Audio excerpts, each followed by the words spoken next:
I welcome to all of you from Insight. After the Deepavali, this is our first webinar. Today's our special guest, Dr. Jeny Rapheal ma'am. It's my pleasure to introduce about ma'am. Ma'am, today taking with us her second webinar, and ma'am is a very powerful speaker. Dr. Jeny Rapheal ma'am is a psychologist and educator. She has uh, she has 20 plus years experience in this field. She published 55 plus articles and 25 plus research papers, and ma'am conducted uh, 18 webinar in this pandemic period. And ma'am today connected with us live from Kerala. Ma'am today discuss with us on motivation and determination. I request to all of you, please listen carefully to ma'am, and ma'am always motivate us by their speeches and webinar. And I request to you, ma'am, share more information on today's topic with us. Thank you, ma'am. Thank you. Thank you so much. A very warm welcome to all the participants gathered here to listen to this webinar, and a very good evening to all those who are looking towards me in order to listen to this special topic, that is motivation and self-determination. It is a highly sensitive topic because it is not easy to speak about motivation. All the listeners of the webinar, which is conducting around motivation, will be looking for a particular way or good strategy for refining their own strategies to motivate themselves and others. But you must know the phenomena of motivation is highly flexible because the things or the situations that were that used to motivate you in the childhood need not motivate you when you reach adolescence or adulthood. It is ever flexible. And also, the things that are likely to motivate you need not motivate your children towards a special certain actions. So, we cannot reach at a ready-made answer what is likely to motivate a particular person towards a particular action. What we can think about it, this motivation is, let us start thinking about it a little bit in a scientific manner. Actually, when we start thinking about the phenomena of motivation, what happens is that we will be getting some principles operating behind this motivation. If you understand those principles, if you understand the forces, actual forces, personal as well as contextual forces operating behind the act of motivating yourself or your fellow human beings, your children, your students, whoever it may be, if you understand the right kind of principle or forces operating behind the process called motivation, you will be in a better position to refine your own strategies. That is, the methods you use to motivate yourself and others. So, regarding the motivation, what I wanted to say is it is a multifaceted phenomenon. We cannot within the framework of a webinar, we cannot touch all the aspects of motivation. But this webinar, for the same reason, this webinar is confined to focusing on very important but the unique aspect of motivation, that is self-determination. Webinar will be focusing on the role of self-determination, the degree of self-determination, or the quality of self-determination, and its a contribution towards the kind of motivation that you are experiencing or the kind of motivation that you wanted to instill in your fellow human beings. So by listening to this webinar, you will be benefited from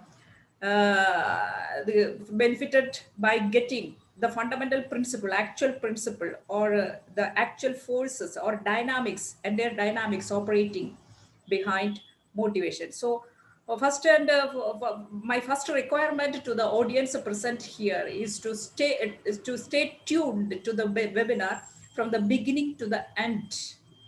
Then only you will have complete understanding of this scientific way of approaching towards the topic called motivation. So without wasting much time, let us enter into this presentation of this webinar. Let me share the screen.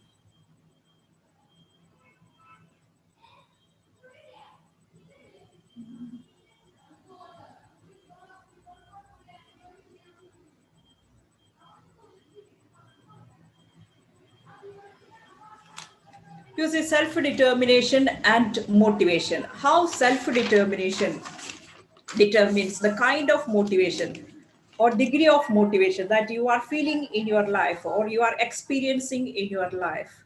What is the actual relationship? What is the actual contribution of self determination in motivation? This thing we will be discussing very seriously, and you will see that the discussion of motivation has another way of approaching or thinking about the concept of motivation, or the experiencing motivation has another, a new way of approach is there. You will get insight into that fact by attending this webinar. Let us begin with the definition of motivation. Actually, there are so many definitions to this concept of motivation, but all of us know that it is an inner state. Inner state marked with certain particularities. Motivation, you are highly motivated or you have low motivation, because you have certain inner state is there. It is an inner state marked by arousal and directs, maintains. You are prompted to initiate some action or behavior when you are motivated, and that motivational energy directs your action and helps to stay in the action or maintain in the action or behavior when you are motivated. And you know that we are familiar with the intrinsic and extrinsic motivation. All these things will be discussed in detail in the later slides. Intrinsic motivation means the motivation triggering from within. Extrinsic motivation means motivation triggering from outside, that is directed from outside.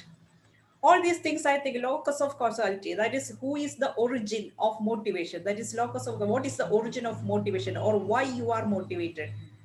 All these things are we are familiar, and there are so many approaches towards the motivation. Behavioral approach, humanistic, cognitive, and socio-cultural approaches are there.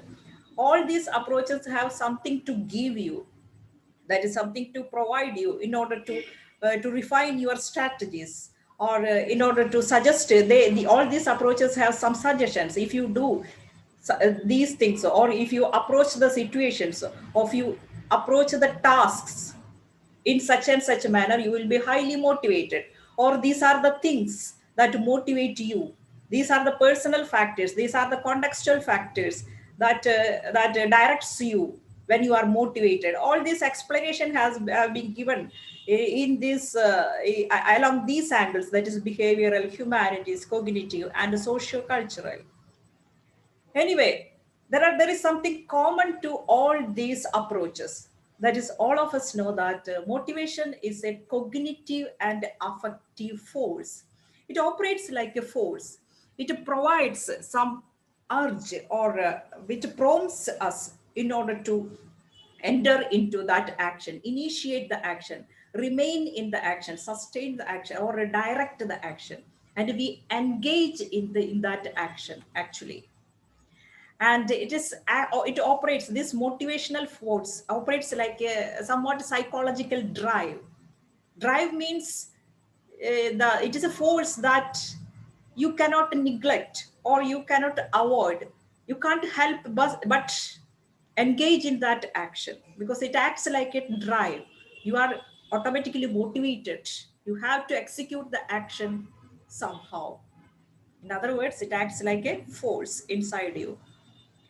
And whenever we consider or think of motivation, we know that whenever you are motivated, you will be ready to invest some effort in that, in a particular action. You are motivated towards a particular action, for example learning, then you will be ready to invest some effort and energy into that act. But this effort only if it happens along certain direction, and only if that happens in adequate intensity. That is, whenever speak of motivation, in order to accomplish a goal, in order to accomplish a task, we must consider the direction in which we are investing our effort and energy towards the action, into the action. And the intensity of our effort also matters. What I am saying is all these things must be taken into consideration when we think of, or we start studying about motivation. Direction of motivation and the intensity of motivation also matters. However, as common human beings who are not so much familiar with the science of psychology, suppose the audience sitting in front of me is not so much familiar or not so much knowledgeable about the science of motivation, then in the case of a layman, they have only one dimension. They think about motivation along one dimension only. They can say about motivation that either they are highly motivated or they are having low motivation. This is the dimension along which they can speak about the motivation. You can say either I am highly motivated towards this task, but I have low motivation towards that task, a particular task, particular act or behavior. So I am asking, what is the distinguishing factor, fundamental distinguishing factor that you experience inside you when you are highly motivated or when you are in a low motivated state? What is the fundamental distinguishing factor? What is the difference that you feel? The audience will be having so many answers to these questions. You will be saying that I will be spending too much time with the task, and I will be enjoying the task if I am highly motivated. If I am low, if I have low motivation, I will be procrastinating. These are the external aspects you are speaking about. This is a response, your way of executing the task you are speaking about. My question is not about that. The question is, what is your internal state? At the core of your inner being, there is one thing which provides you high motivation, or which is present inside you when you are highly motivated. What is it? It is this self-determination. You will be 100% motivated towards the task into which you enter with your own determination. That is, whatever may be the task or whatever may be the action or behavior that you are going to initiate and remain in the action, you will have some decision or determination. Without a decision or determination from your part, your side, you cannot enter into an act, into a behavior. Is that true? You cannot enter into a behavior or act without your own determination and a decision that is happening inside you. And this determination to enter into an action or decision to enter into an action can come from two sources actually. This determination can come from self, from yourself. You initiate the action. It is you who decide. You have the self determination to enter into that action. Or this determination or decision to enter into the action can come from others. For example, a student learns mathematics because he enjoys learning it. He wanted to become a mathematician and he is fully involved in it. That action is a self-determined action. But a student solves the mathematics problems just because if he does not solve it, his teacher will punish him. or parent will punish him. So in this case, in the second case, student is executing the learning of the act of learning mathematics in such a way that it is designed or decided or determined by some others, teacher or parent. So determination to enter into an action can stem from two sources actually, either from you or from others. The focus of this webinar is self-determination. This is objective of this webinar. How we can make the people enter into certain actions and behaviors in a self-determined manner. How this self-determination contributed towards a high motivation, and why this self-determination this directs the motivation and contribute highly towards the process of motivation. And how what is the internal factors, what are the internal factors and contextual factors which increase self-determination in individual or decrease self-determination in individual. These things will be discussed in detail. And in the second part of this webinar, you will be providing, you will be given so many this practical methods or strategies or tips in order to improve the level of self determination when you try to motivate your child or student. We'll be discussing about these things in details later. Look, so we all know that when we enter into an action with a self-determined manner, that is self-determined behavior is better than other determined behavior. It is very much evident from your common experiences in the actions that is initiated, and you are, because you are exercising full volition is there, 100 percentage of involvement will be there when you are entering into an action by your own determination. When you are asked to do something by somebody else, you will not be showing 100% of involvement, and you will not be enjoying the task, or the degree of volition might be low there when you are doing something out of the pressure of somebody else, whether it might be teacher or a parent or the organizational leaders, whoever it may be. So self-determined action provides maximum outcomes, and it ensures well functioning while engaged in the tasks or actions. Why? Because when you are engaged in a self-determined behavior, self-determined action, you are experiencing behavioral autonomy. That is, nobody need to control you, nobody need to apply some force from outside in order to direct you. You are free to do what you want. You feel that autonomy, behavioral autonomy, because it is your choice. By your choice you entered into task. That means you have assumed the responsibility of the task, and you are in a self-regulated state. Nobody is not need not to control you or suggest you or punish you, force you. You can regulate the task on your own when you are fully involved in the task. And self-realization will be there, means you can learn about yourself. When you are executing the task, you will know whether how much potential you have or how much capability you have in order to accomplish the goal ordained by this task, whether you are capable of accomplishing that your weakness or your positive points or negative points, you come into aware of yourself. That is self-realization element is there when you are executing self-determined actions.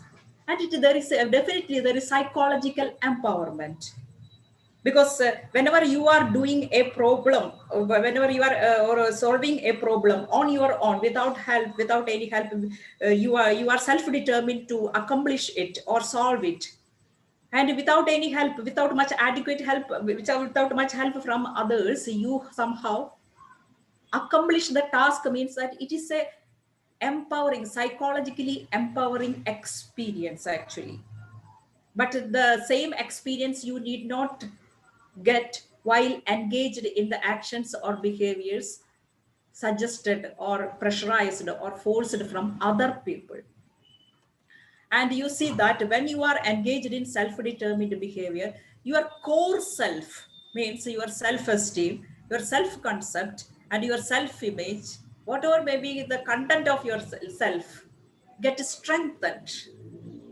And most people, to be frank, most people want to engage in self-determined behavior. They can experience the joy of action, joy of whatever, joy of behavior, or joy of the task, experience it. Challenges involved in the tasks can be overcome when they are self-determined in that action or in that task. They enter into the action or task in a self-determined manner. That much importance is there for the self-determination. The level of self-determination with which you are entering the task, it is very much important how you are going through the task or executing the task. And you see, these are the some examples. Some people, you if you analyze the people or ask the people around you, some people will be saying that I genuinely enjoy my work. Once I remember that I have a friend. She is a bank employee, but whenever I call her, I she mentioned that she mentions that she does not enjoy her work because it was her dream to become a teacher, to become a college professor. It was her dream, but she, because of the circumstance and the situations, she could not enter into that job, her dream job, but she ended up as a bank employee. That means she is doing without much determination, willingness, or volition that task, and she can't enjoy that task. And you see, inside a classroom, you would see that the teacher saying, look, this teacher is saying, I would like to focus on what I am saying. That is, teacher says, almost all teachers, if you observe, you can see when they enter into the classroom, they say, students, listen us, listen to me, stop talking. That means what is happening there when the teacher says that, students, all of you, listen here, please pay attention to what I am saying. When the teacher says like this, what is actually happening? It is this, the act of paying attention by the students, act of paying attention becomes a task determined by the teacher. But when the teacher presents herself by virtue of her personality, by virtue of her quality of teaching, by virtue of her the quality of interaction with the students, suppose the classroom atmosphere is very much interesting and arousing curiosity. Suppose it is like that. What happens is students naturally pay attention to the teacher. In that juncture, in that situation, in that context, what happens is that the act of paying attention to the teacher becomes a self-determined. It comes from within the student. Otherwise, it is the teacher who determines whether the attention should be paid or not to him, not to the teacher. Actually, this is the difference. So act of paying attention must be self-determined in a good classroom, or if the learning is to take place in a better manner. And also look, whenever you are engaged in a self-determined action, self-determined this goal, you will be capable of explaining why I am executing this task, why I am going through this task. You can definitely say, look, it is because I want to be a pediatric surgeon that I study. Student has clear cut answer why he or she is studying, and he is self determined with a 100% willingness. He has entered into the course. This is a self-determined example of another self-determined behavior or action. But here, look, I study because I am afraid of failure. She has not a definite answer for why she is studying. She is studying just because she is afraid of examination. That is, her act of learning is determined by something outside her, that is examination. She just want to ridicule herself by failing in the examination. So her learning process is determined, not self determined. It is other determined. and she is not likely to perform well. These are the examples. So Richard M. Ryan and Edward Deci, eminent psychologists, very famous nowadays, with their research outcomes, formed a theory called self-determination theory. They could answer, these scientists could answer very pertinent questions regarding the role of self-determination in motivation.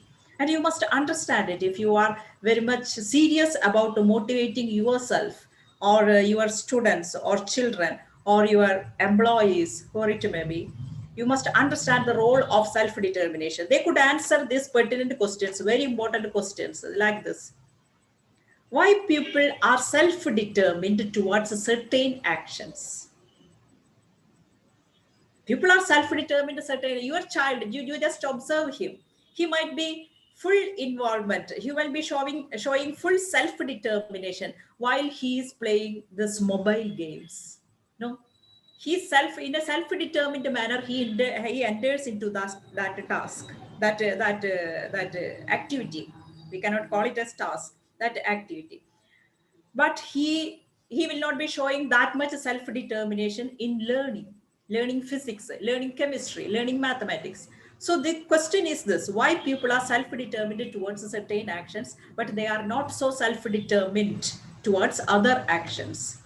And are there any internal forces, whether there are any internal forces or internal states that we can point out or identify, which prompts the individual to be self-determined? Are there any internal traits or internal mechanisms or dynamics which prompts the individual or encourage the individual to become self-determined towards certain actions? And are there any environmental factors or contextual factors or external factors which encourage the individuals to be self-determined in their actions? These pertinent questions has been very well explained by self-determination theory, and you must know about it in order to help others to execute somewhat self-determined actions that is important to be successful in their life. Yes, self-determination theory has answered this question in a very succinct manner. They have very detailed answers are there, but for in order to understand the crux of the matter, I am putting it in a very succinct manner. According to self-determination theory, all human beings, all human organisms have some basic psychological needs. That is need for autonomy, need for competence, and need for relatedness. Three internal needs or psychological need, and we seek to satisfy it. A need. What is a need actually? Need is a state of deficiency. Whenever there is a state of deficiency, we are restless, we are out of balance, and we need to restore the balance. So whenever we are in need, we must somehow satisfy it. So a need act as a force actually. So all human beings are imbued with or endowed with this need for satisfaction of autonomy, competence, and relatedness. They said that autonomy, need for autonomy, is the need to regulate our own life. It is the urge to be causal agents of one own life. It is the desire to control our own life and life situations. As human beings, we do not want to be controlled by others or situations. This need to function as an autonomous organism is very much powerful in each individual. The individual need not be aware of it, but it gets expressed. This fundamental need to be autonomous people, or to satisfy the need for autonomy gets expressed in his behaviors and his responses towards life situations. If you closely observe, he wanted to be self-initiating, self-regulate his life, regulate the full control of his life, full regulation of his life, wanted to be in his custody. Each individual has this fundamental need to function in a autonomous manner. And you see that this need for autonomy reaches at its peak when the individual reaches the phase of development called adolescence. Yes, that is why there take place so many conflicts between the parents and adolescents often, because the adolescents start negotiating their freedom and negotiating for the space for exercising their autonomy. Somehow he wanted to establish his identity. This urge is very strong in each individual, and you see there is a second psychological need to be competent, need for satisfying this basic psychological need, that is competence. Means all of us have that urge to prove our worth. That is, we wanted to prove to ourselves as well as to the society that we can do certain tasks, we can accomplish, we are competent enough to do certain things in our life. We want to prove ourselves, need to gain, as a part of it we want to gain mastery of those tasks, certain tasks and skills, and also understanding how to attain various external and internal outcomes. Actually this is a powerful guiding force that is operating behind our each and every behavior. Actually, for example, I am sitting here and speaking to you about the self determination and motivation, and you are listening to me. What is your purpose? Fundamentally, what is your purpose of listening to this webinar? You wanted to be competent in your knowledge. No? So each and every action is triggered by these needs. Self-determination theory, with the help of so many research outcomes, they establish this fact. That is, behind every actions and behavior of human individual, fundamentally there is this need for satisfying this basic psychological need, that is this competence and autonomy. And one more thing is the relatedness. Relatedness is very much similar to the Maslow's belongingness needs. That is, all human beings are born with strong need for connecting with the others and interact with the others, and to form very much enduring, meaningful, that is meaningful, enduring, and that very trustful relationship with others, and secure and satisfying connection with the other peoples. This is fundamentally, that is why we say that we are social animals. Human beings are social animals. We are programmed or wired to connect with others and to establish very emotionally satisfying relationship with our fellow human beings. This is a powerful need for relatedness. So these three needs are there: need for autonomy, need for competence, and need for related. These are the powerful guiding forces operating behind our external behaviors. Actually, look, external as well as internal. And what is the relation between your self determination and this basic psychological needs, you might be asking. This is the fact, this is the fundamental principle, this is the sole fact. That is, you will be self determined towards the actions. You will be self determined towards certain actions which will promise the satisfaction of three needs. These three needs, certain actions or behaviors, if you think that it will help you to satisfy basic psychological need for autonomy, competence, and relatedness, towards that actions or behaviors, you will be self-determined. You will enter into that action, you will remain in that action irrespective of the challenges involved in that action. You will sustain in that action till your goal is met in a self-determined manner. With 100% of volition, you will remain in that action. But There are certain actions advocated by others. The child might be, for example, your child might be very much self-determined when it comes to play football, when it comes to the action of playing football. Your child might be very much self-determined. He will initiate the action. Actually, he will be very much intrinsically motivated towards the action. You need not force him. But your child may not be interested in learning physics or chemistry or maths, whatever it may be. So you have to advocate certain actions that you must instruct your child. You must learn from at least 2 hours in a day. That you want to see the child engaged in the activity called learning at least for some time. It is an action advocated by others, or there are certain actions. But if your child come to know or experience, suppose he enters into the action of learning, he enters into the process of learning. While going through the activities involved in learning, if your child or student experience or comes to know that his basic psychological need for autonomy, competence, and relatedness can be satisfied by engaging in learning activities or classroom activities.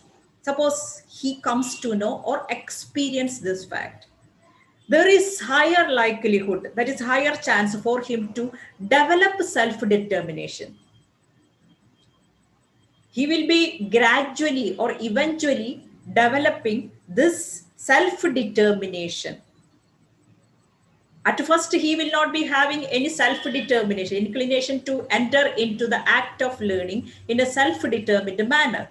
But somehow, after entering into the activity, he comes to know that his needs, basic psychological needs, can be satisfied. There is space for exercising need for autonomy, need for competence, and need for relatedness is there. His experience, there is a chance for it. He recognizes it. He will start entering into the act of learning, or classroom learning, or learning inside the home. He will start entering into the process of learning in a self-determined manner. That is, there will be some degree of initiation from himself in order to learn. That is, this is a formula actually. Look, in order to enter into this action, your child will be exhibiting 100% self-determination. He will be intrinsically motivated towards entering into actions like this or behaviors like this. Nobody need to force him or pressurize him actually.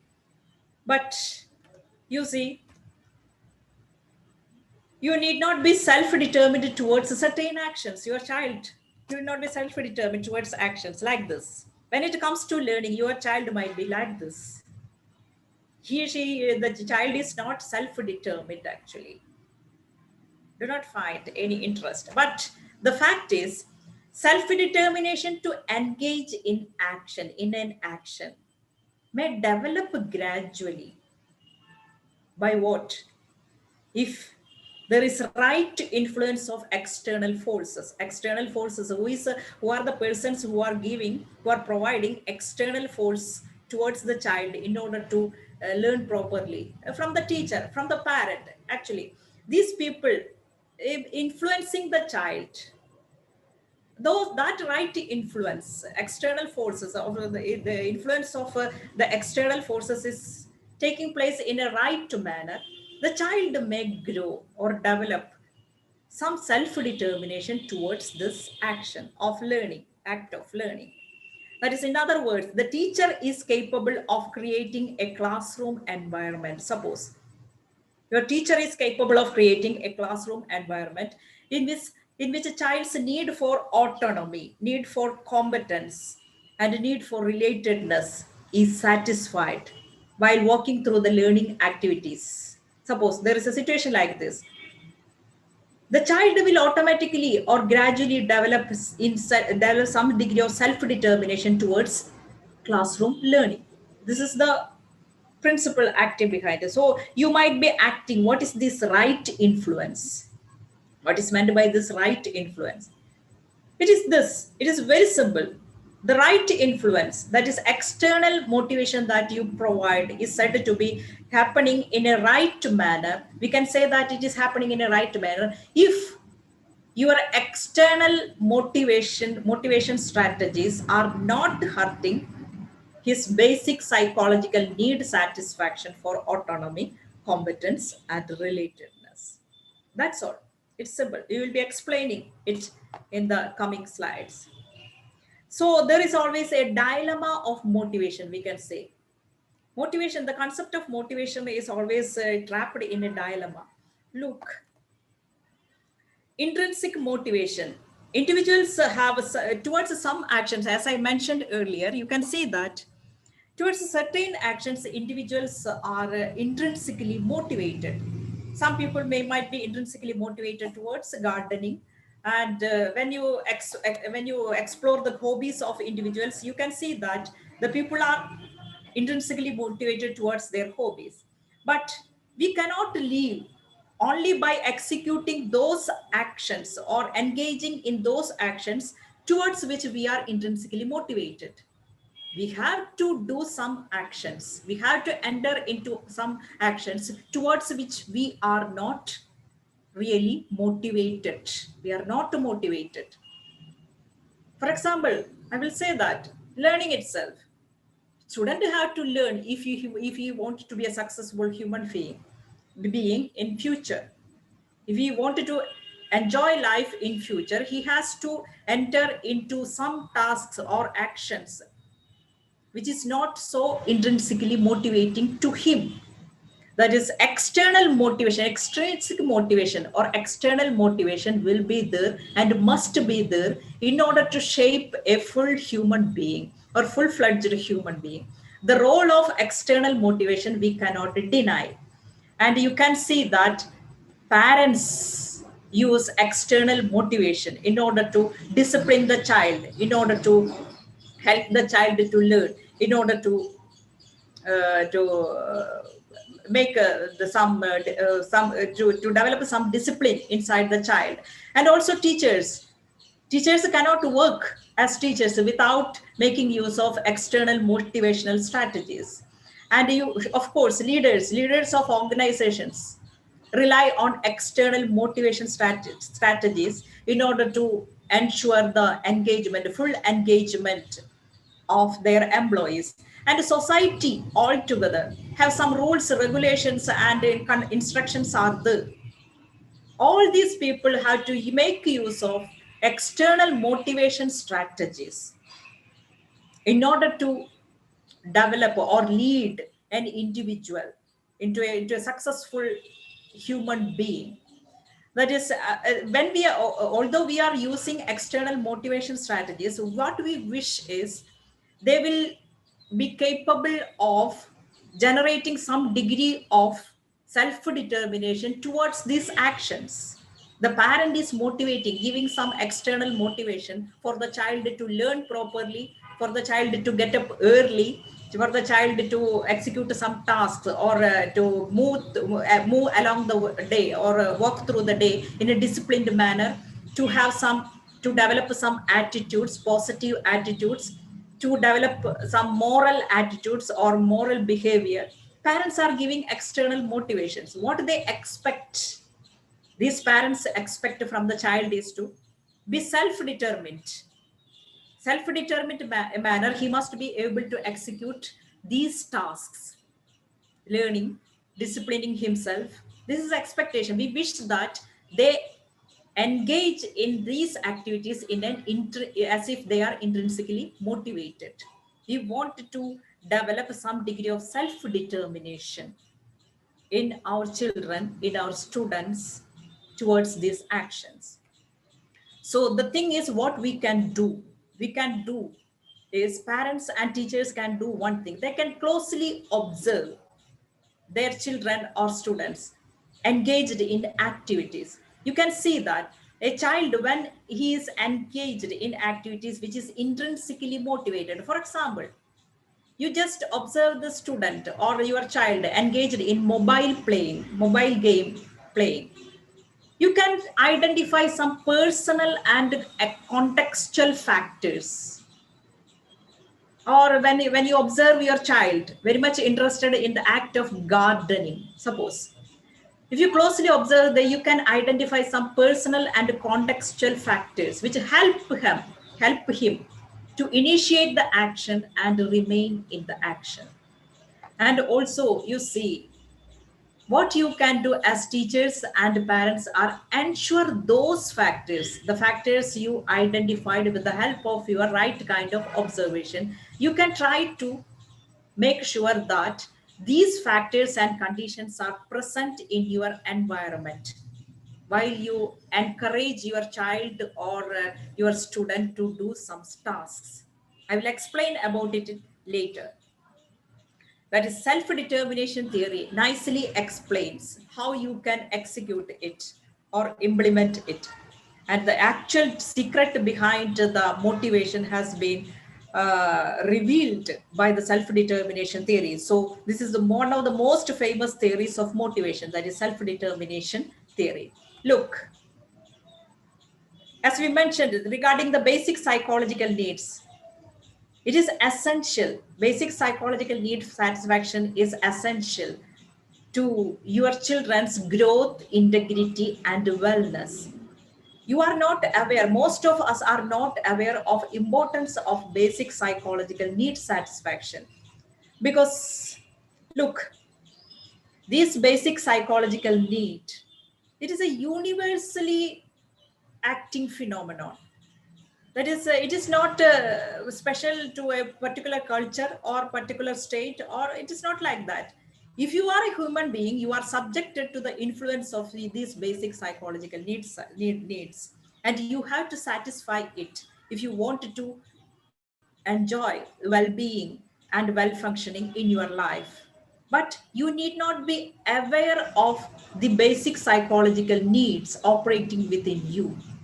Your physiological needs, need for food, need for water, need for sex, all these needs you will be very much aware of. But your basic psychological needs regarding it, you need not be aware of, but it is in full force. These basic psychological needs are in full force operating within you.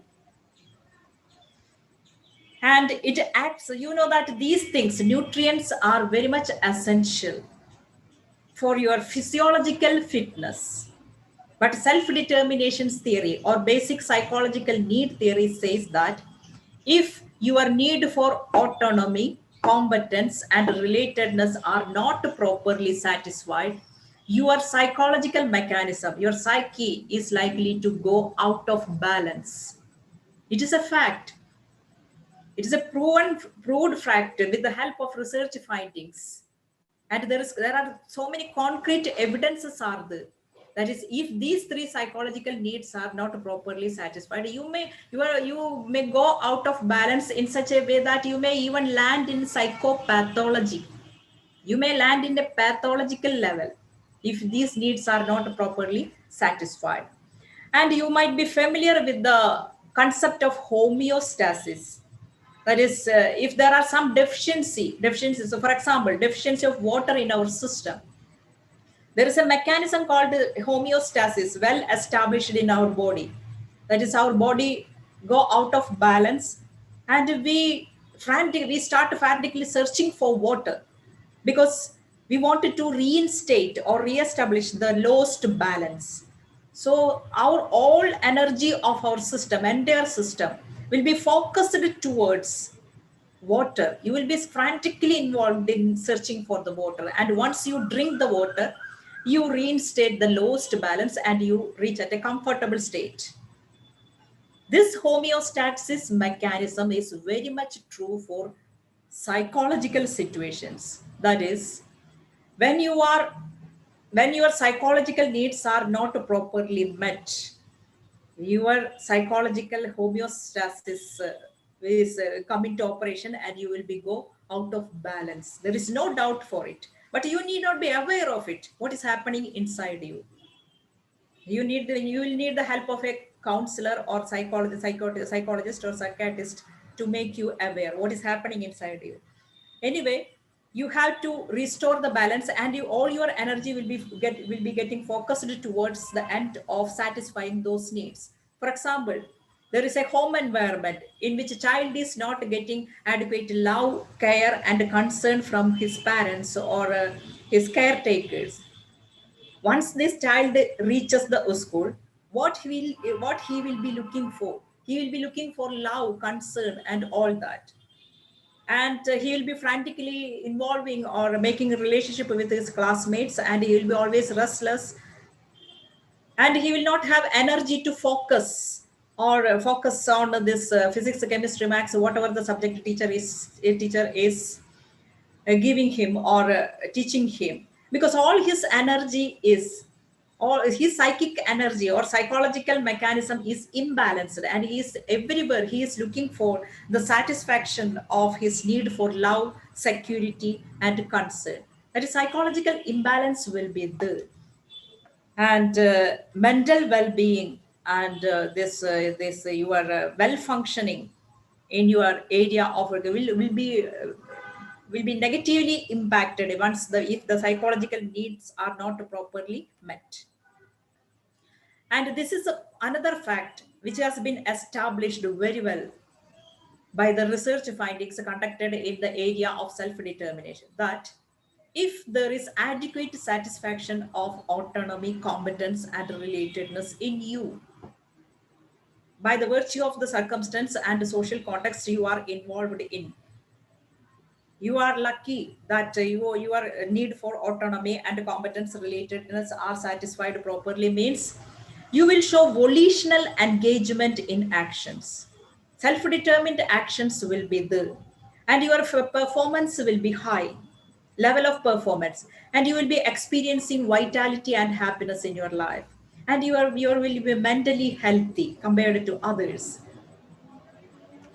And how and you must understand that though we have this fundamental need for competence, autonomy, and relatedness, the thing is that each human being have that potential and capacity to satisfy these needs on his own.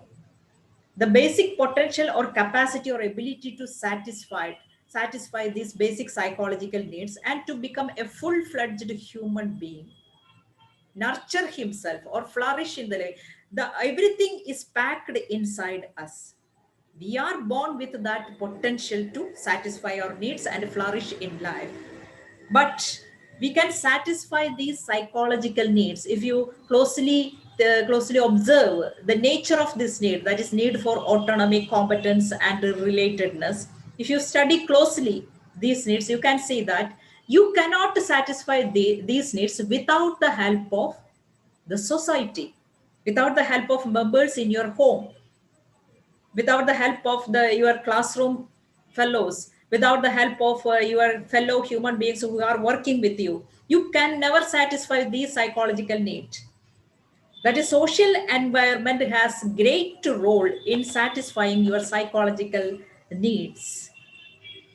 And the fact is, certain social environment facilitate the satisfaction of psychological needs, but certain social environment obstruct or disrupt the satisfaction of psychological need. Certain home environments are very much conducive for the satisfaction of the psychological needs, but some other home environments are very much disruptive when it comes to the satisfaction of psychological needs. So how we present our social environment, whether it is classroom, whether it is working place, whether it is home environment, how we construct or arrange those factors related to social environment has much to do how much motivated an individual, the motivation the individual experience.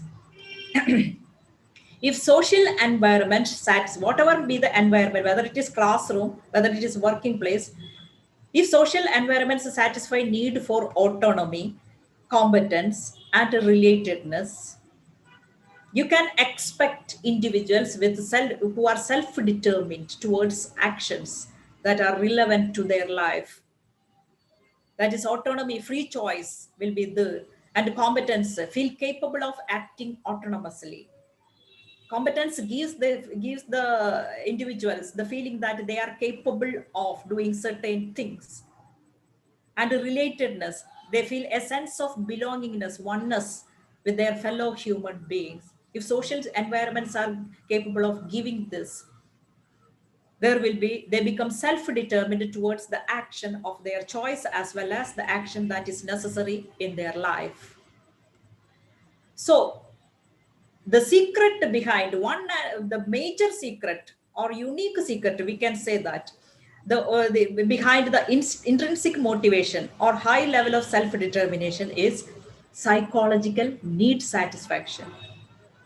You feel intrinsically motivated towards only those actions, those situations which are capable of satisfying your need for autonomy, need for competence, and need for relatedness. This is a fact. And the self-determination theory is interested in the interplay between that is intrinsic motivated. As an individual, you will be having some inner inclinations, inner motivations. At the same time, external forces are there, external forces originating from society, parents, teachers, leaders. What is the interplay? What is happening in the intersecting area? There are some intersecting area between these extrinsic forces and intrinsic motives. This is the interest of self-determination theory. And this basic psychological need satisfaction, it is implacable. That is, they repeat, self-determination theory repeats that you have that need to feel in control of your lives. That is, you feel autonomous. You feel that you are autonomous in your life, that you can satisfy the need for autonomy whenever you feel in control or control of your life.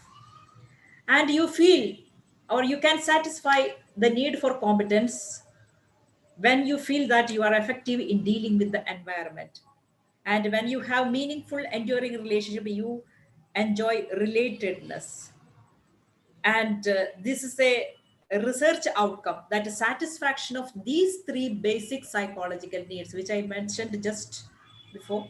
That is, the satisfaction of these three basic psychological needs will to student enhanced motivation. So a classroom should make sure that these three needs of the students are satisfied properly. Otherwise, it is not a good classroom. It is something else actually. And extensive prior research. There are so many research outcomes which substantiate this fact. That is, psychological needs of the students must be satisfied in order for the learning to take place in a desirable manner. We cannot deny this fact, because self-determination theory, one particular thing about self-determination is theory is that it is interested in the quality of motivation. It is not the quantity of the motivation which leads desirable outcomes actually. You can keep on motivating the student saying that study well, study well, study well. That's not like that. There is a quality of motivation. What is this quality? The way in which you motivate the student must not obstruct or disturb the satisfaction of his basic psychological needs. That's all. You should be able to maintain the quality of the motivation. And we will be discussing about it. What kind of motivational strategies are effective in basic psychological need satisfaction? And they emphasize that motivation and basic psychological need satisfaction are inseparable. You cannot think separately about basic psychological need satisfaction and motivation, because motivation develops from within us, and it is based or rooted in our basic human needs. Yes, you are engaging in many actions and behaviors from the morning to evening. You take each and every behavior of you, you just analyze deeply. You can see that some need is operating behind it. Some psychological need is very much active and alive. And it is this need which drives you or prompts you engage into a particular behavior or action. And we act, and act actually in order to develop skills and capabilities, and to connect others and to our environment. So what we want to say that environment controls our behavior. We cannot deny this fact also. Environment have some control on our behavior and the underlying motivation level. It is a fact. So extrinsic motivation and external rewards. The thing is whether your motivation is extrinsic or intrinsic. When you are subjected to some extrinsic motivation, your entire action will be centered around some rewards and punishments you get from outside, either from your teacher or from your parent, also that. Yeah, the like praise that you get from your teacher will determine whether you are going to participate actively in a learning situation, or criticism decreases your willingness to participate in learning. For example, principles of operant condition, that is, you are regulated by external factors, whatever it may be. We cannot deny that external forces are in full operation when it comes to motivation. But we can keep in mind some guidelines inside us. We can keep some guidelines in our mind, so that we can refine our motivational strategies that we are giving or extending to our students or our children. That is, both situations and traits motivate the pupil. It is an interplay of situation, home environment, class environment, like that, interplay of situations and some personal qualities or personal traits and the personal forces or dynamics or operating. It is the interplay of these two things which determines the level of motivation that your student or your child is experiencing. Also, people have multiple motivation for involvement, for engaging in a task. People will not be engaging in a task for solely for one reason. Multiple reasons might be there. And if you wanted to motivate your child or student, you must know these reasons. So you must have well aware of the reasons initiating them into particular actions. And also change the environment into in order to enhance the motivation. Never approach the act of motivating your child or your student with an aim to change the person. With change, you never aim at changing the person while you are motivating the person. That means you cannot change the person with your motivational strategies. What you can do is change the environment so that the student or child get motivated towards that action. I will be explaining it how to change the environment so that students are more self-determined towards the action of learning. So we must have a realistic view about the motivation. That is, motivation is the key variable in learning and performance. Without motivation, learning is impossible. And physical and psychological factors are very much operative in the context of motivation. And some motivational factors are more easily influenced than others. Learning. This is the area where motivation is valued most, because it is not easy to motivate students towards learning. There are reasons for it. Learning, it is not easy, but because the things that used to motivate yesterday's students need not to motivate tomorrow's students. Yes, you just think of the factors that motivated to you to enter into the act of learning. The same factors need not to motivate tomorrow's children or after 10 or 20 years.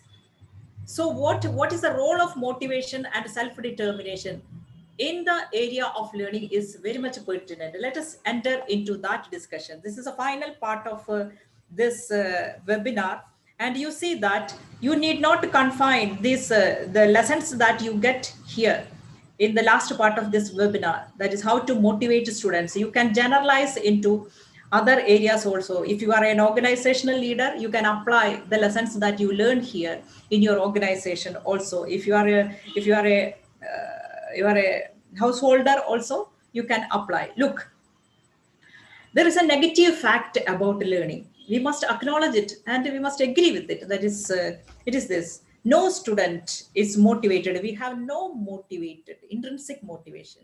No student has this intrinsic motivation to learn. This is a fact. Academic material.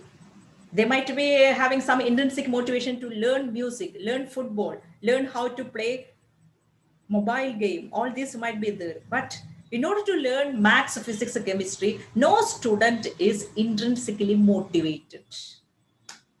Take this fact into yourself. But in general, human beings are motivated to get, intrinsic motivation is there to get food, intrinsic motivation is there to get water, sex, and a drug of abuse. Yes, studies say that we have cannabis receptors in our brain. That is, we are genetically programmed, we are already programmed to consume drugs. That is, there is intrinsic motivation for these survival needs. In general, what we can see that the things that are not relevant to our survival, actions or behaviors or situations which are not relevant to our survival, we need not be having some intrinsic motivation towards it. For example, learning chemistry, is it essential for our survival? No. So we are not likely to develop this intrinsic motivation for learning chemistry. That is why teachers are providing or seeking the help of external motivational strategies. That is here. Teachers depend upon rewards. Social sciences, they call it as 5 primary social rewards. They give pleasant touch. They show attractive faces when the student perform well, and they hear positive words. They interact with others. They gain social status. All these things. Teachers depend upon so many external motivational strategies. Actually, otherwise they can't thrive. We wanted to create active learners in the education system. We wish to create active learners who are, by active learners what we mean is that who is an active learner. An active learner is one who is self-determined about learning, one who is very much clear about his goals of learning, one who can enjoy the task of learning properly, one who has discovered this joy of learning. But this is a fact. It is not what we do to the child. Teachers and parents must know this. It is not what we do to the child or for the child that educate him, actually. It is what we enable him to do for himself. How much we are capable of instilling some self-determination. How much we are capable of building some self-determination inside the student towards the act of learning. It is this fact which matters when it comes to producing the objective, when it comes to producing the active learners. Then only we can produce this active learners in the school environment.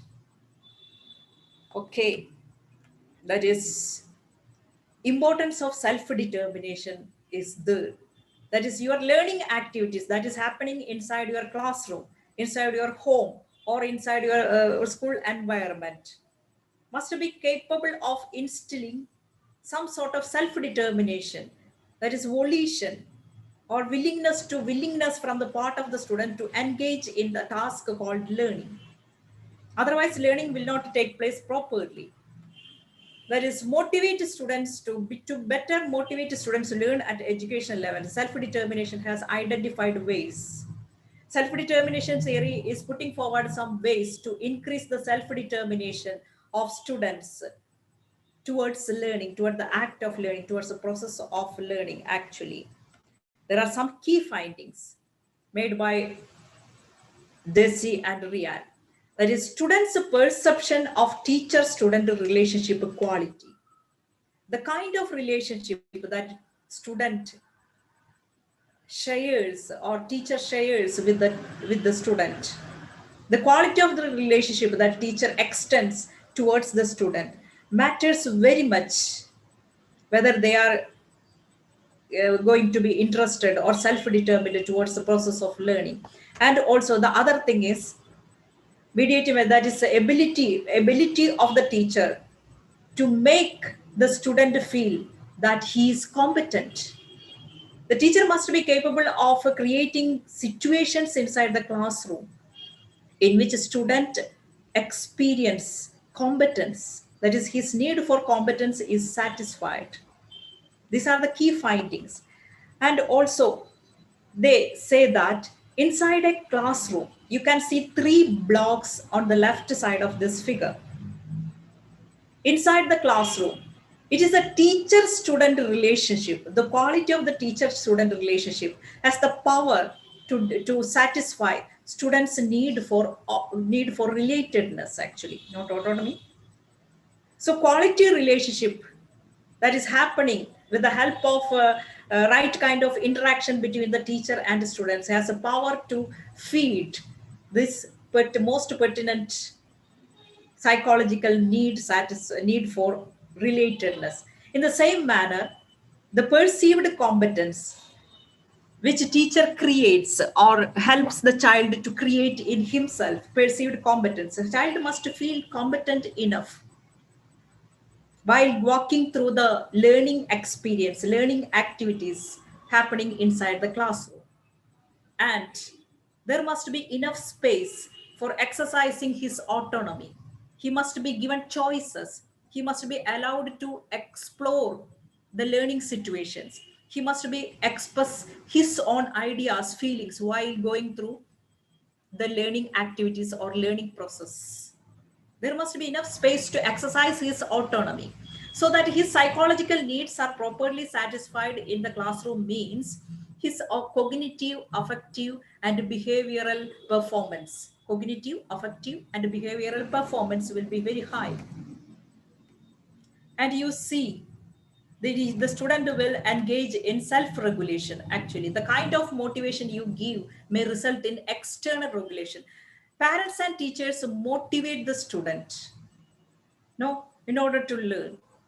And by motivating the student, what the parents and teachers wish for, the ultimate wish or desire of the parent or teacher is that student will take charge or take the responsibility of the learning process in the long run.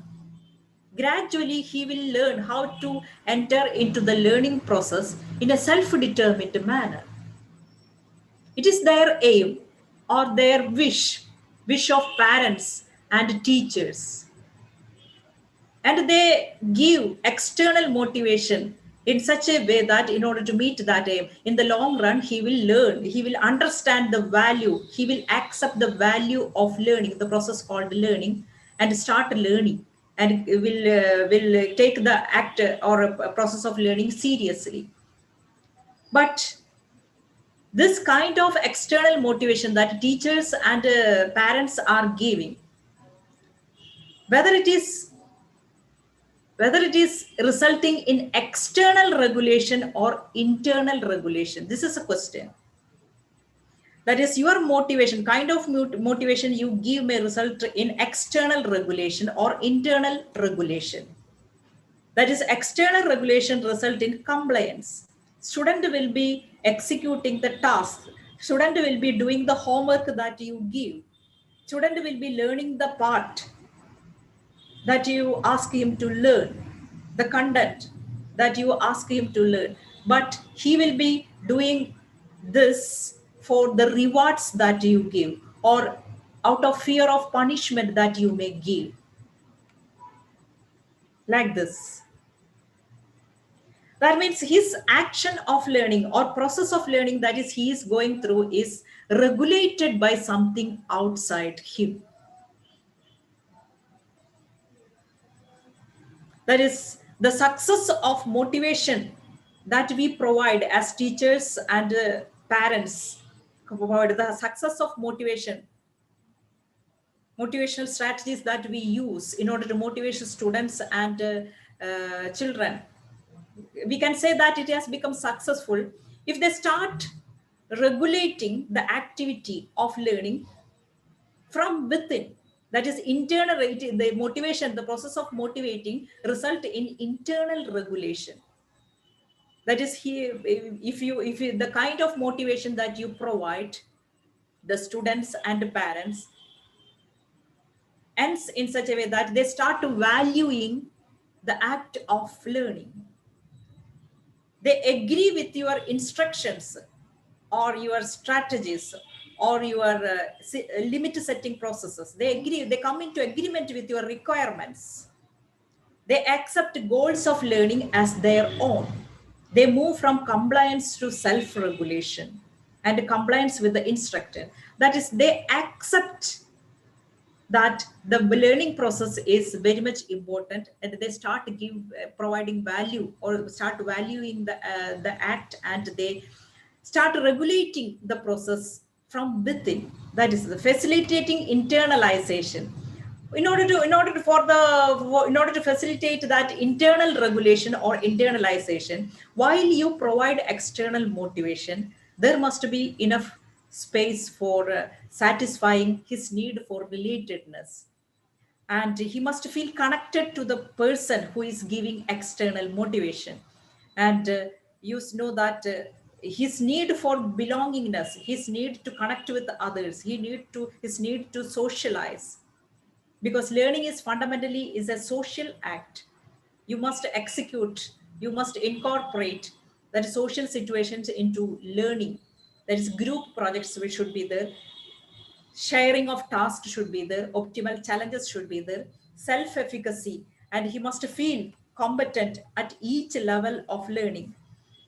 And there must be, he must experience success, very small success or great success, whatever it may be, throughout the learning process. He must be taste success every now and then.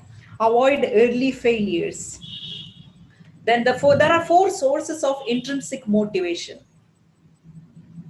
A student or a child will be intrinsically motivated towards the action if the action is inherent with these four qualities. That is, there will be something to challenge him, there will be something to arouse his curiosity, there will be something to control.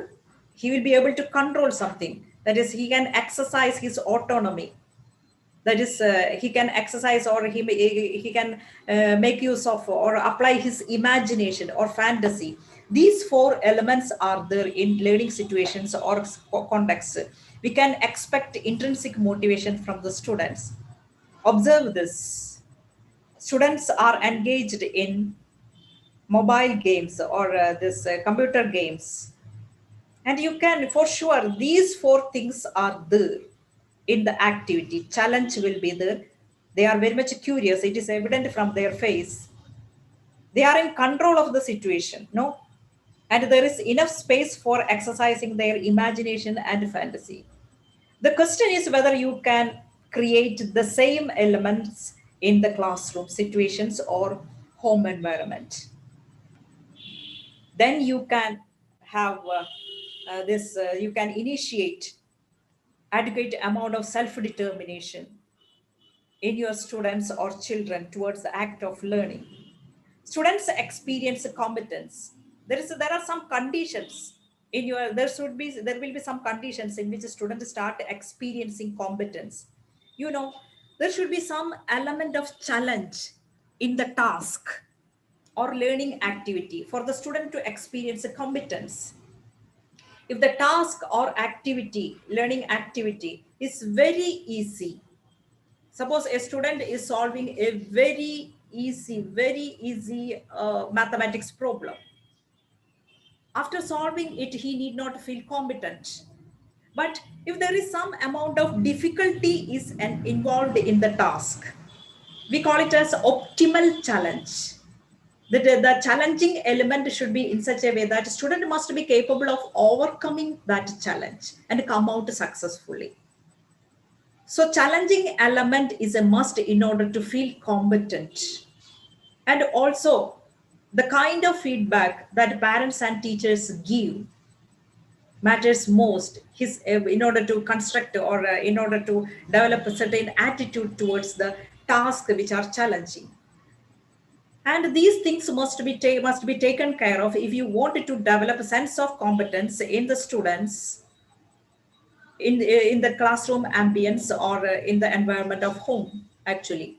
And students experience autonomy. You can satisfy the basic psychological need of autonomy by supporting the student to explore, by encouraging him to express his views, by giving him chance to exercise choices. You must be given him choices in order to select.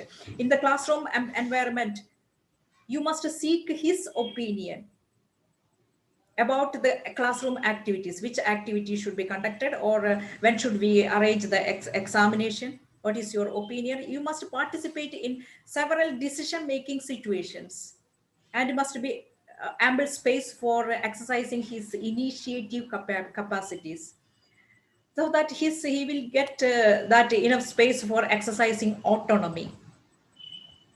And relatedness, it is a quality of others. Actually students experience relatedness when they perceive that their teachers and their fellow classmates are listening and responding to them. When they feel that they are caring for them, they experience relatedness, satisfaction of psychological need, relatedness. So these three needs must be satisfied in any social context. When it comes to the classroom applications, the inner motivational resources natures the students, incorporate students interest. Students will be having some interest and preference, and we must be able to incorporate their personal interest and preference into classroom activities. Also informational and flexible communication should be very clear and direct and informational and flexible. And you see that communicate value and provide rationally. You see that not all students agree with your suggestions and your rules and regulations. Even if you are a parent, even if you are this teacher, do not expect that they will agree with you. For example, a parent says that it is better that you watch TV only for 1 hour a day. I will allow you to watch TV only 1 hour a day per day. It is a limit setting. It is good actually. But your child will not agree with that rule unless you explain why you are establishing or putting forward such a rule, such a limitation, such a controlling activity. Why you are saying that you are allowed time for watch TV is 1 hour. You must be able to convince him. You can set limits. You can establish rules. You can establish regulations in the home environment, in the school environment also. But you must be able to convince the necessity of it. The rationale behind your rules and regulations must be well explained. Otherwise, they will not accept your standards and values as their own. Know that your students must be students and be more involved with them. Know your students, spend time with their students, and positive feedback will most likely to improve competence and intrinsic motivation. Acknowledge and accept the expressions of negative affect. Yes, 80 percentage of your instructions, if you are a teacher, 80% of your instructions, they will be accepting with a negative affect, negative frame of mind, because they are not intrinsically motivated to learn your physics, chemistry, and maths, or whatever it may be. Students will encounter or show this objection towards the rules and requests that make towards them. It is a fact. Students will not agree with you in 80% of the cases. But the success as a teacher lies in explaining and convincing the student the necessity of those rules and regulations actually. And make sure feeling of not liking, and teachers must be prepared that to students many of their ways and their strategies or their approaches are not likely to be agreed upon or accepted by the students, and they must be prepared.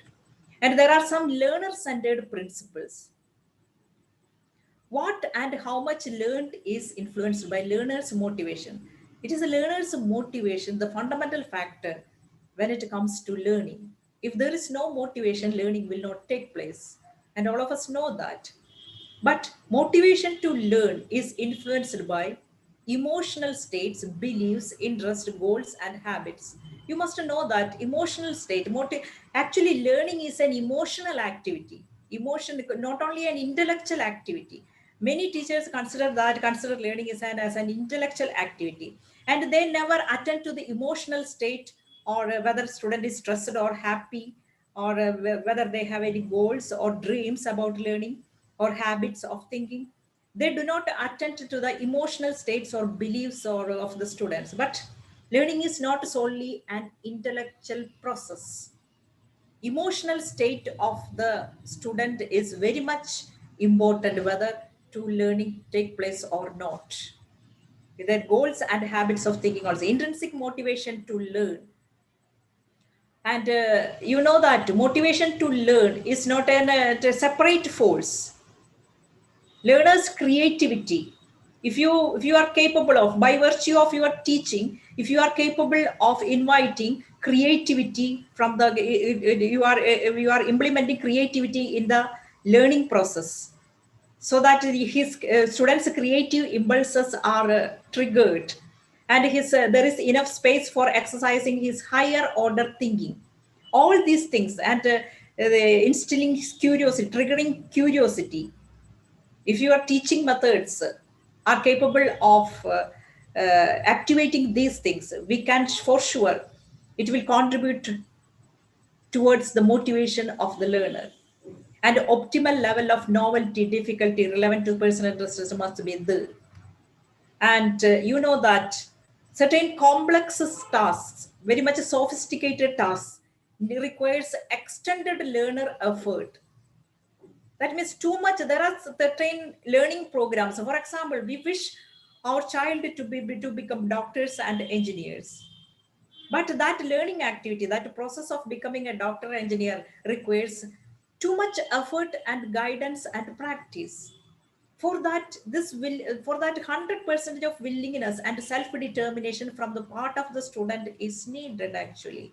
Otherwise, it will not happen.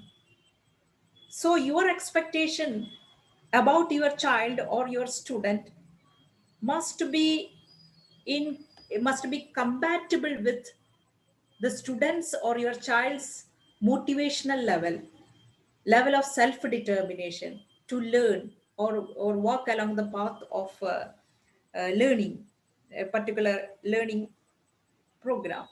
And learning is also a social activity. That is interpersonal relations, communication with others, interactions is must for effective learning to take place, and make the use of this urge of the student to become to socialize in order to mingle with others, in order to be together with others, sense of belongingness. You can exploit this need for socializing in order to design effective learning strategies. And students must be capable of believing that they can be successful in this task. While arranging or organizing learning activities, student must have some element of belief in himself that he can do that. Otherwise, he will not enter into the task with much willingness. And the degree to which they must value the activity of learning. and the rewards associated with the process of learning, and the climate or quality of relationship with the task and setting. Not only the classroom, you think that climate or quality of the classroom environment matters a lot. Actually, we think that only teaching strategies will do. It is not like that. There is an ambience, or there is a the ambience of mutual respect. We should be able to create happy classrooms in order to, for the learning to take place properly. And you see, you must establish an environment of inclusion where students and teachers feel respected and connected to each other. We think that only teachers are to be respected. No, respecting is a mutual activity when it comes to when it comes to in the classroom atmosphere actually.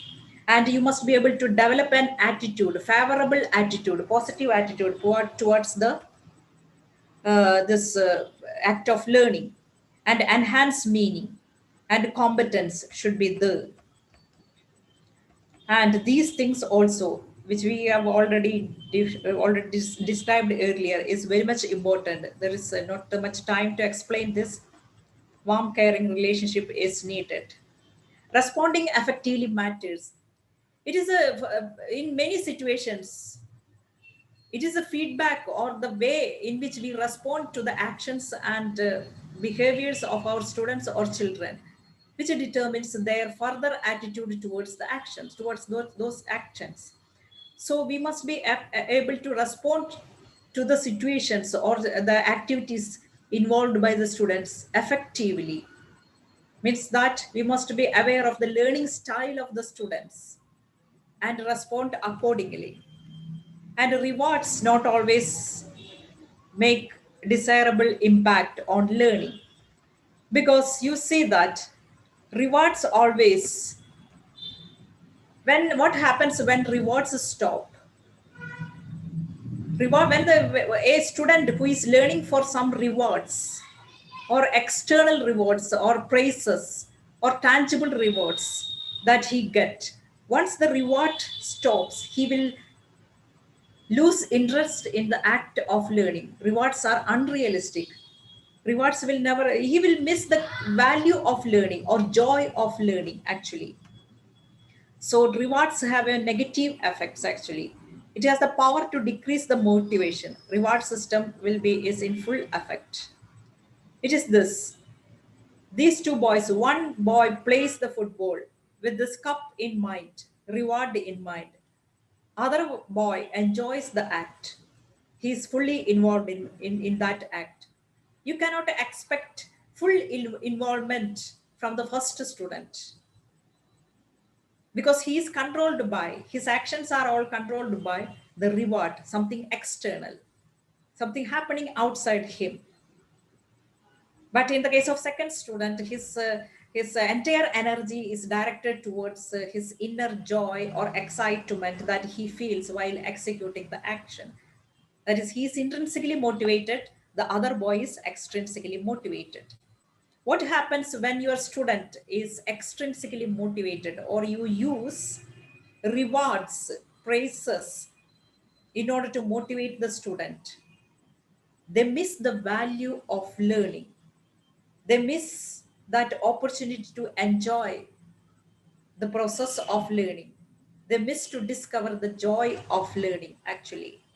So rewards must be, what happens is that this tangible rewards, engagement becomes contingent, completion of the action becomes contingent, and performance also. You look at that, look at this slide, that is engagement in action as well as this completion of action and performance of action are not self-determined when you establish rewards for the actions and behaviors of the students or your child.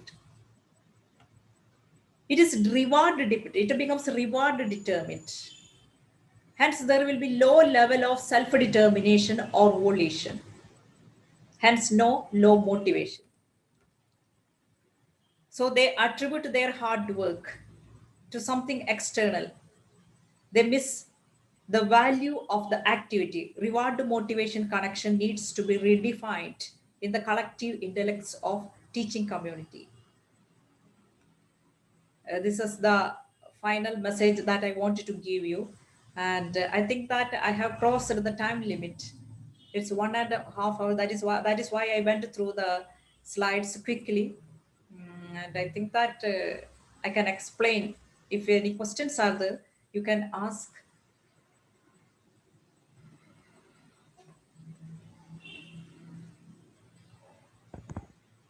Ma'am, one question came from Yes. Nita. She asks, how does self-determination affect on motivation? Actually, self determination affects motivation. This is a question.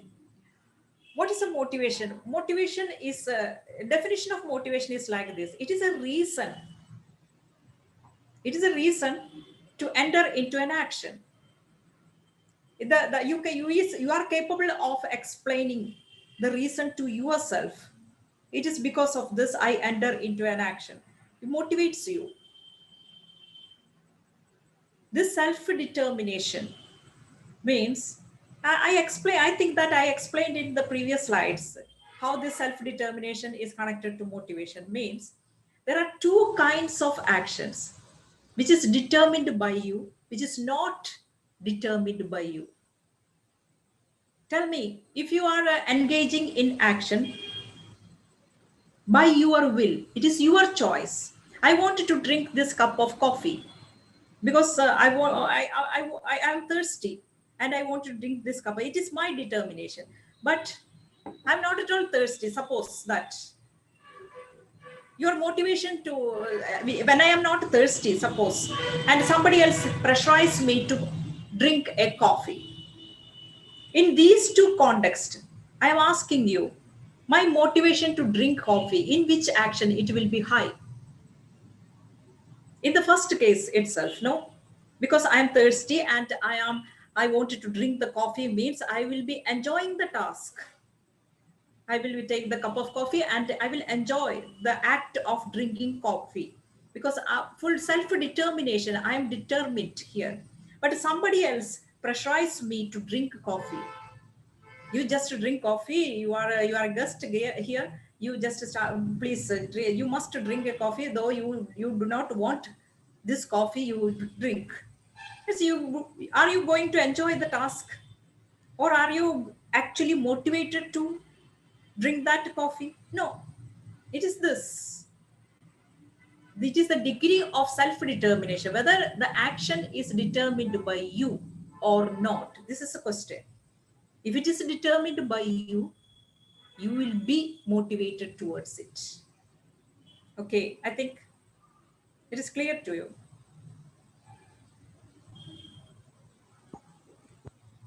Any other question? No, ma'am. Uh, Ma'am, I am here for thanking. Yes. Uh, Motivation and self-determination is a very hard topic to explain, but this topic you should explain with us very smoothly, and you given many examples for the explanation, and we like to invite you again and again for many webinars with us on different topics. And I thanks to all participants, and thank you, ma'am. Thank you. Thank you so much. It was a wonderful experience I will together, and thank you. Bye. See you.